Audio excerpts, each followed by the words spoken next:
It's Our Story. John Holland, Denver, Colorado. The movement grew, and I knew that I wasn't going everywhere with it and that it would have to be in many angles. So my role was basically, it took me all the way to '87 to crush the inspection system that was what we started with the Smith case, because we argued that how could they be inspecting anything if they let Michael Smith's check be forged and if they let people not even bother to write down his poems, you know, psychosocial care. So, and then we did the bus claim to begin opening the world, and we bludgeoned the sidewalks, which is one of my personal favorite, is George Roberts smashing, it was very strong in his upper body, smashing the sidewalk with a sledgehammer, and Wade standing there. My whole family came for that demonstration.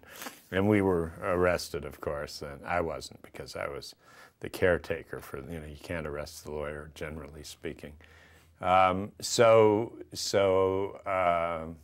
Those were glorious demonstrations, and he understood everything. I mean, another case that we took all the way to the United States Supreme Court was for a fellow who's here, Duke Van Lee. You should meet Duke. Very, very interesting character. He had he's a Vietnam shell-shocked, reliving of bombings guy. Is he the quiet one? Yeah. Duke. Yeah, just wanders around, and very smart though. And he was, you know, mentally ill in the system parlance, and therefore not allowed to have home and community-based services.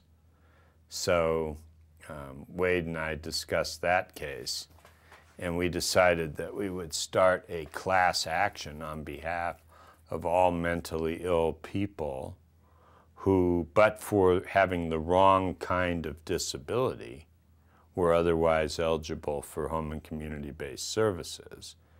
And we tried the case in front of a judge who was sympathetic, surprisingly. And he ruled in our favor.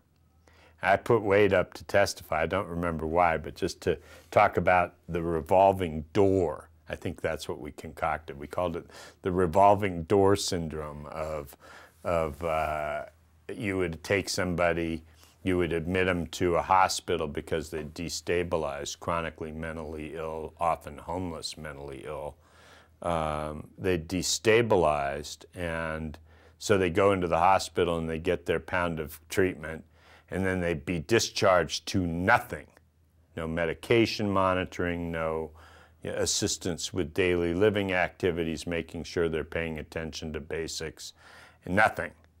And we just exclude them, and then they crash and go back in. So we called it the revolving door syndrome. And as a minister, somehow we qualified Wade as an expert, and he testified quite eloquently to his experience in seeing this door opening and closing and opening and closing. And we won, and the state didn't like that because it meant they had to have a new whole line item for a few million every year.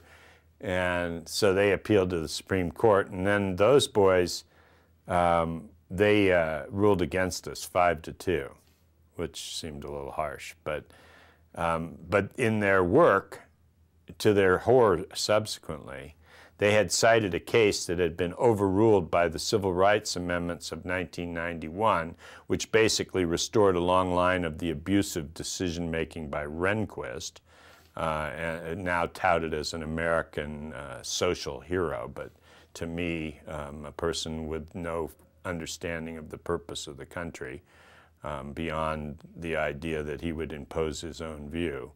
But celebrated these days. But as we call him, the Rehnquist court, it is not with fondness because of the takeaways that were worked by that court on basic human rights across the lot. But, you know, even Rehnquist occasionally got one right. So this case went, the Civil Rights Act had been modified by Congress, and a Rehnquist opinion that was used by the court in a 5-2 decision had been overruled by Congress. It's called legislative overruling, and it can be done, and it had been done. So they had relied on a case that held that it was no longer law. How embarrassing for the Supreme Court of Colorado, and it was a 52-page opinion. So I consulted with a famous justice here, one of our leading judges, because we didn't quite know how to explain that to them, and because we didn't want to be rude to a Supreme Court. We are lawyers, after all. I mean, there's a certain amount of decorum called for. So we came up with the idea that what we would say to him is that the court must have been unaware of this overruling. And needless to say, because they didn't want us to go to Washington to get the decision reversed, they vacated the 52-page opinion. Meanwhile, back at the ranch, we'd figured out that one of the judges on the Supreme Court was unduly connected with one of the defendants, meaning living with them, married to them, and hadn't figured out that connection. So that judge was disqualified. And so then there was a 3-3 decision, which means that the trial judge's decision is affirmed, which means we win. So by a divided opinion, they don't even have an opinion. So we go to and then the government doesn't like that too much. So we go to the Supreme Court, U.S., the Rehnquist team, and Duke Van Lee and Wade and Kathleen Mullen, my partner on a lot of this in this period, we convinced the government that this was just a Colorado decision. And so that the Solicitor General, you know, the new guy like Roberts, shouldn't get too involved with it because it was just from Colorado, and, you know, they want to have more experience before they tell the court what they want. And damn if that Supreme Court didn't vote to refuse to hear the case. So Wade accomplished, and our legal work accomplished, a mental illness home and community-based services program. And this is the kind of projects we would routinely get involved in. And, you know, I mean, we go out to lunch at the local taco, I can't remember what it's called. I think it's called the Taco House. They loved it. Atlantis loved it. And they were rude to us one day because we were a little too happy or something at lunch. So they called the police to arrest us.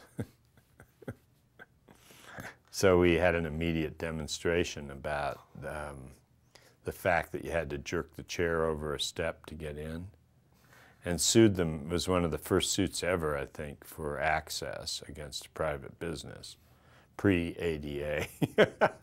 So we got, I don't remember how much we got. Maybe I can't even tell, I don't remember, but it was some considerable thousands of dollars, and we divided it out and gave everybody a few who was at the lunch. The It's Our Story project is a national effort to make disability history public and accessible. Visit us at www.itsourstory.org or on the It's Our Story project YouTube channel.